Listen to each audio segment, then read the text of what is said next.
share with us how long you have your Indian Delight book. When were you given it? Were you gifted? Did you go out and purchase it? Or did you just take yours from your mum, did it continue, kind of like a legacy? Now, the ability to cook well for one's family, it remains a craft, of course, that when perfected, it brings joy that is beyond sensory. Precious mealtime with family during each day or during family gatherings on special occasions, it remains locked in our hearts for eternity. And these times, it's what we value, right? And they are made even more special when people remember how well mum prepared the delightful meals. So it's no surprise to know that Zuleikha Mayat's Indian Delights has effortlessly spared the blushes of many mothers in ensuring the smiles of their families during mealtime. More than just a cook or an award-winning author of culinary books, Zuleikha Mayat's life journey, of course, remains an inspiration to all South Africans. So we are very honored now to be joining very soon. We're going to be linking up, just to let you know, with her daughter-in-law, Shamima Mayat, who will also be sharing more information with us, inshallah. Now, just a little history. Many of us wonder, how did this legendary woman, alhamdulillah, that managed to live in her 90s, how did she, where was she born, and so forth? Well, she was born in Potchefstroom, completed Standard 6 at the local Indian government school. She was determined to further her education, but anyways, there's so much more to her that we will touch on. But now I am excited to speak directly to one of her special family members, her daughter-in-law, Sister Shamima Mayat. She's on the line. Assalamu alaikum wa rahmatullahi wa barakatuh, Shamima, and welcome to Radio Al Ansar. Thank you so much for inviting me. It's a pleasure to be on the radio again. Alhamdulillah. Firstly, inna lillahi wa inna ilayhi raji'un. We are sorry for your loss, and may Allah Azza wa Jalla grant Zuleikha Mayat Jannat al-Firdaus. Ameen. Ameen. Ameen. Ameen. Alhamdulillah, there's so much to her that we can learn of, because we want to know, how did she become the legendary person that she was? SubhanAllah. Obviously, there was no stop button for her or to her. Maybe you could just share a little bit about her life that obviously we, the public, wouldn't know. Beyond Indian Delights, which is best-selling South African book, having sold over 500,000 copies worldwide, Mum has been involved in such a variety: journalism, author of various books, writing Urdu poetry, writing plays, tafsir classes. The list is endless. I can imagine. Hence the woman that she was. So if I may ask, Sister Shamima, how has she inspired you personally in your life for you to become the woman that you are today? Because we are always growing. We are never the same as we were when we were 15 or 20 or even 11. We are always growing and evolving. Correct. How would you say she inspired you personally? To be confident, to take up life challenges and try different things, not to be tied down by negative cultural norms, to challenge, not for the sake of it, but to affirm the rights given to you by Islam. Alhamdulillah. To work with and for the betterment of our communities, but to always appreciate the value of our own community. Absolutely. She was, of course, the founding member of the Women's Cultural Group in 1954, alhamdulillah. And this was a remarkable development in a society that was very conservative with regards to the involvement of women in the public sphere. And so hearing this, it's amazing, because she's allowed so many people to break those mental barriers, the cultural barriers that limited so many. If she had stuck to that, obviously she would not have left a legacy like the one she has left behind. Now, Sister Shamima, I have a very interesting question. When you were little, how did you grow up with the Indian Delights books, or how did you begin cooking? Well, when I got married at the age of 19, I couldn't cook. Right. My mother-in-law gave me a copy of the Indian Delight and said, wow, you can read, you can cook. I love that. And she was right. That was the same way I taught my daughter. Here's a book, cook. You can read, you can cook. Look at that. Because you can read, you can cook, and that's how I learned on my own. I love it. You can read, you can cook. And while growing up, Yeah. knowing that, I'm sure you also heard about the Indian delights while growing up. Did you ever think that one day you will be the esteemed daughter-in-law of such a No, phenomenal woman? never, not in my wildest dreams. Never. Alhamdulillah. And how has she impacted your life, if I may ask, as a daughter-in-law from a mother-in-law's perspective? Look, she always said, the Ummah must fly on both wings, male and female. Mom always advised that ladies have a prominent role to play in all spheres of life, which we must live to the fullest. Absolutely. Which is what it was really, she used to say that all the time. That is so true. That is such wise words. And definitely the fact that we've been created, there's also a purpose that we have to fulfill. Allah Azza wa Jal doesn't just create something by accident. There's a purpose, and we all have a purpose to fulfill. So alhamdulillah for that. If I may ask, considering Indian Delights is huge, what was one of her favorite dishes, or maybe one of the dishes she'd like you to make, since you could read, you could cook from her book? Her favorite was the chicken and seafood paella. Oh, and that was her favorite. And that's in the Indian Delight It was recipe. like a signature dish. Subhanallah. So I think all the listeners need to also go open up the Indian Delights and cook that, and let's see what that favorite dish of hers actually tasted like. Now, alhamdulillah, she left such a beautiful legacy behind. How do you and the family actually plan to keep this amazing legacy alive? The most significant lasting legacy is a women's cultural group educational fund, which receives its money from the sale of Indian Delights. The money is given interest-free loan bursaries, repayable on very easy terms to needy tertiary students. That's the rising cost of education has resulted in middle-income parents requiring financial assistance. Last year, 750,000 Rand was given out. Subhanallah. Now, we have to assess students, we have to follow progress, paying in educational institutions, collecting payments, accounting to auditors, and all that is a full-time job. All this was her work. Now that we have taken over. Alhamdulillah. Not only me, my husband is now involved, my son is also involved, so all we've taken over and the legacy carries on.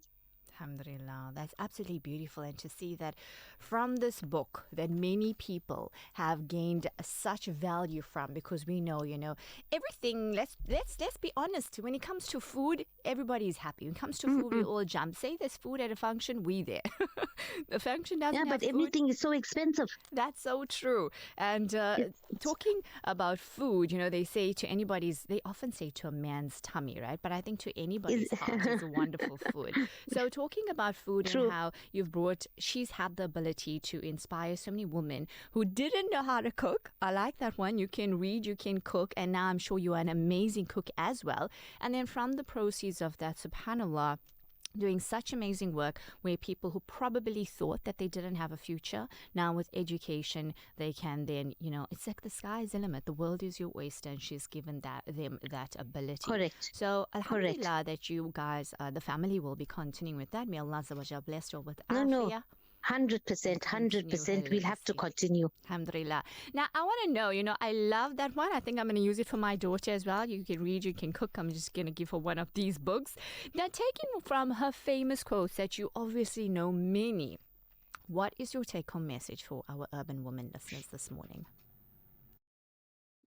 As I told you, they must play a prominent role in the lives. They mustn't they must live life to the fullest. Absolutely. You must live life to the fullest. And she used to say that all the time. And we can see she was a living example. Whatever she said, she lived by it, alhamdulillah. To the fullest, she has lived it. Because there's a wonderful clip that I'm also going to be playing where she spoke about, something that's going to be coming up. We know pretty soon in South Africa, the elections. So we're going to hear what she has to say till the very end. This is how she lived her life to the fullest. But she always said, you must always appreciate the value of your community, not forgetting your Islam.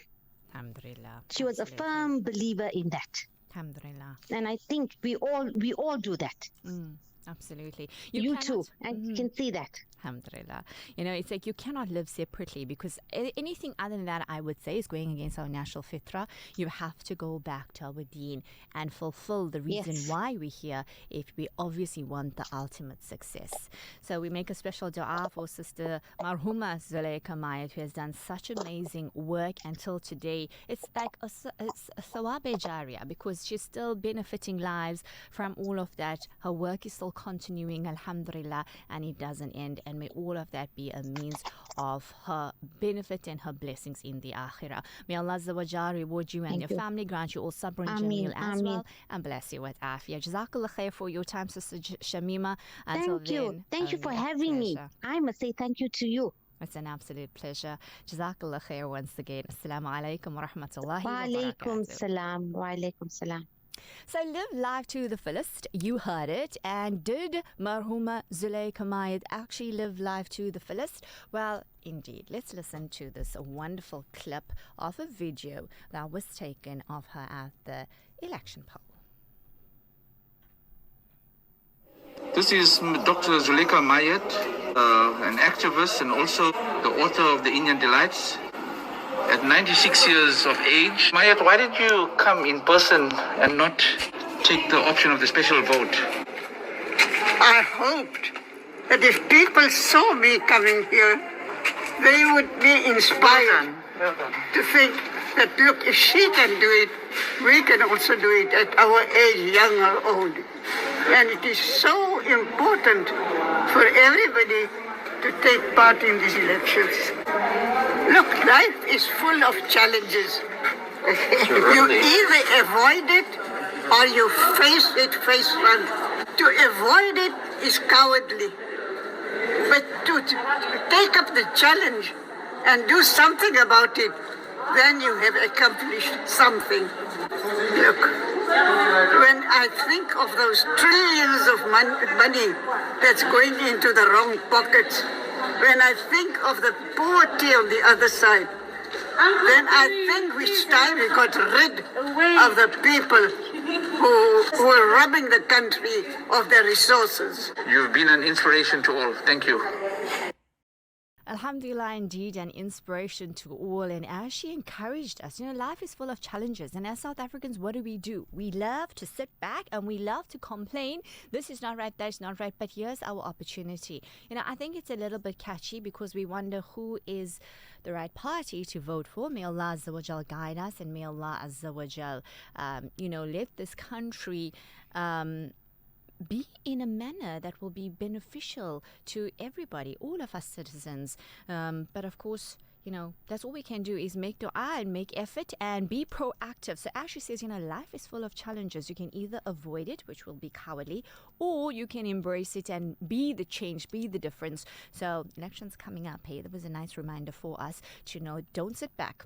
If Marhuma Zuleikha Mayat, as old as she was, 96 years old, could get up and not use her privileges, then what does it say about you and I, who are very able? We have absolutely no excuse. She has, alhamdulillah, and indeed been an inspiration to so many. I'd like to share one more story, because she's touched and helped so many people in their lives, not just by creating a culinary delicious book, no, or creating the women's cultural group, no, but there's a lovely story that touched my heart, and I want to share that with you. In paying tribute to his mother at the Iqra Trust function, her son Aslam Mayat said to shamelessly plagiarize Iqra Trust motto, life is not measured by what you own, but what you can do for others. Zuleikha Mayat's life, or more accurately, many lives, is the epitome of this motto. So our epic journey ends with a story that best encapsulates this motto. Listen to this. A young Hindu information technology employed young man visiting from London called us to relate his life journey. When his father died, his mother had to bring up 5 children, all living in Chatsworth. With no means, she cooked on the primus stove at home using Zuleikha Mayat's Indian Delights as her only reference. He and his siblings delivered this food to people to make a living.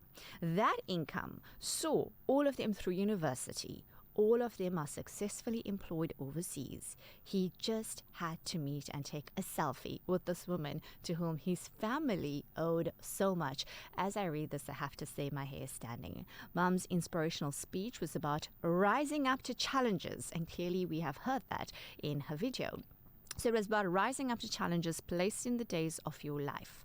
Unlike many widows, her life did not end when her husband passed away at 40 years ago on the 1st of April 1979. She took stock, faced the challenge, and strode forward valiantly. If Islam demands a full and middle path balanced life, Marhuma Zuleikha Mayat has lived this statement beyond reproach. Indeed, we have to say, a true South African Indian delight. May Allah Azza wa Jal accept all of her wonderful efforts. May Allah Azza wa Jal fill her qabr up with nur, widen her qabr as far as the eyes can see, and of course grant her the coolness of Jannatul Firdaus. And of course may, inshallah, for those of us who haven't met her, may we all be reunited in Jannah in the company of our beloved Master Sallallahu Alaihi Wasallam. And also may Allah Azza wa Jal make it easy for the family. Ameen Ya Rabbil Alameen. This has been a special tribute of Radio Al-Farm, Radio Al-Ansar, in honor of this wonderful woman that many of us know. Once again, these books, I think we all grew up with it. If you don't have it, or if you want the latest edition, you can purchase it from the Al-Ansar shop as well. Truly, I love it. If you can read, you can cook. No excuse, ladies. Time for a break. I'll be right back with you in a bit. You're listening to Urban Woman with me, Razia Rangrage, only on Radio Al-Ansar International.